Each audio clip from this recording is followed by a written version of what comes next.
গাজা উপত্যকায় ইসরায়েলের বর্বর হামলা ও নির্যাতনের প্রতিবাদে চট্টগ্রামে বিক্ষোভ মিছিল করছে ফিলিস্তিনি সংহতি মঞ্চ। এ নিয়ে আরও জানাতে চট্টগ্রামের নগরীর বিপ্লব উদ্যান থেকে যুক্ত হচ্ছেন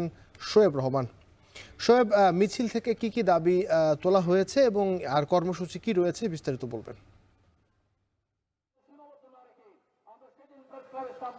আবির, আজ দিনভর চট্টগ্রামের নানান প্রান্তে কিন্তু ফিলিস্তিনের প্রতি সংহতি জানিয়ে নানান ধরনের কর্মসূচি পালিত হয়েছে। একেবারে চট্টগ্রাম মহানগর থেকে শুরু করে জেলা উপজেলা প্রত্যেকটা প্রত্যন্ত অঞ্চলেই কিন্তু ফিলিস্তিনের প্রতি সংহতি জানিয়ে ধর্মপ্রাণ মুসল্লি থেকে সাধারণ মানুষ যারা রয়েছেন তারা কিন্তু ইসরায়েলের যে বর্বরচিত হামলা এবং মানবতা বিরোধী যে অপরাধ, সেই অপরাধের নিন্দা জানিয়েছেন এবং তার প্রতিবাদ জানিয়ে এর সঙ্গে যে ইসরায়েল নামক যে রাষ্ট্রটি জড়িত তাদের দ্রুত বিচার দাবি করেছেন। চট্টগ্রামের বর্তমানে বিপ্লব উদ্যানে ফিলিস্তিনের প্রতি সংহতি জানিয়ে এবং ফিলিস্তিনের স্বাধীনতা কামনা করে এবং সেই সাথে ফিলিস্তিনের যে গণহত্যা পরিচালিত হচ্ছে ইসরায়েলি বাহিনী কর্তৃক, সেই গণহত্যা বন্ধ এবং তাদেরকে আইনের আওতায় অর্থাৎ আন্তর্জাতিক আইনের আওতায় আনার জন্য চট্টগ্রামের বিপ্লব উদ্যানে বাংলাদেশ ফিলিস্তিনি সংহতি মঞ্চের উদ্যোগে প্রতিবাদ সমাবেশ অনুষ্ঠিত হচ্ছে এবং এর মধ্যেই কিন্তু আমরা দেখেছি বেশ কয়েকজন এখানে বক্তব্য রেখেছেন এবং তাদের প্রত্যেকের কণ্ঠে কিন্তু একটি বক্তব্য যে প্রায় 17 মাসের বেশি সময় ধরে ফিলিস্তিনিতে যে গণহত্যা চলছে সেই গণহত্যা অবিলম্বে বন্ধ করতে হবে এবং এর বাইরে তারা মূল যে দাবিটি জানিয়েছেন সেটা হচ্ছে যে বাংলাদেশের সাথে ঐতিহাসিকভাবে ইসরায়েলের কোনো ব্যবসা বাণিজ্য কিংবা কূটনৈতিক সম্পর্ক নেই এবং বাংলাদেশ কিন্তু ইসরায়েলকে কখনো স্বীকৃতিও দেয়নি। কিন্তু বিগত আওয়ামী লীগের সরকারের আমলে অভিযোগ ওঠে যে বাংলাদেশ পরোক্ষভাবে ভিন্ন একটি রাষ্ট্রের মাধ্যমে ইসরায়েল থেকে আড়ি পাতার যেই টেকনোলজি, সেই প্রযুক্তিগত বিষয়গুলো ক্রয় করে এবং সেই জায়গা থেকে এখানে যারা বক্তব্য রাখছেন তারা দাবি করছেন যে সেই সময়টাতে আসলে ইসরায়েলের সঙ্গে কিংবা অন্য কোনো রাষ্ট্রের মাধ্যমে ইসরায়েলের সাথে কি ধরনের সামরিক এবং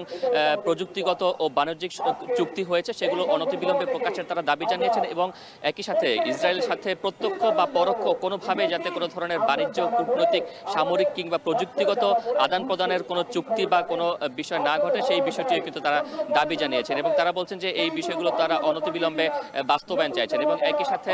সম্প্রতি ইসরায়েলের যেই প্রেসিডেন্ট রয়েছেন বেঞ্জামিন নেতানিয়াহু, তিনি ট্রাম্পের সাথে দেখা করেন এবং সেখানে ট্রাম্প বলেছেন যে গাজা আবাসন তৈরির জন্য একটি সুন্দর একটি শহর এবং সেখানে তিনি আন্তর্জাতিক মানের একটি আবাসন ব্যবস্থা গড়ে তুলতে চান যেখানে বিশ্বের যারা ধনী সম্প্রদায় রয়েছেন তারা অবকাশ যাপনের জন্য যাবেন। এই যে লক্ষ লক্ষ মানুষকে হত্যা করে একটি শহরকে মানবশূন্য করে সেই জায়গাতে যে উচ্চাভিলাষী যেই আকাঙ্ক্ষা প্রেসিডেন্ট ট্রাম্পের, সেই জায়গা থেকে তারা সেটির নিন্দা জানিয়েছেন এবং তারা বলছেন যে লক্ষ লক্ষ মানুষ হত্যা করার পরে, হাজার হাজার মানুষ হত্যা করে যে ধরনের সেই হত্যাকাণ্ড সম্পর্কে কোনো ধরনের বক্তব্য না দিয়ে কিংবা তার প্রতিবাদ না করে কিংবা ইসরায়েলকে সেই হত্যা থেকে নিবৃত্ত না করে প্রেসিডেন্ট ট্রাম্প যেভাবে গাজা দখলের চেষ্টা করছেন বা গাজা দখলের পরিকল্পনা করছেন সেটি অবশ্যই নিন্দনীয় এবং ঘৃণিত। সেখানে এখানে যারা বক্তব্য রাখছেন তারা কিন্তু সেটির প্রতিবাদ জানিয়েছেন এবং একই সাথে তারা বলছেন যে ফিলিস্তিন যে রাষ্ট্রটি রয়েছে সেই ফিলিস্তিনকে অনতিবিলম্বে স্বাধীনতা দিতে হবে, অর্থাৎ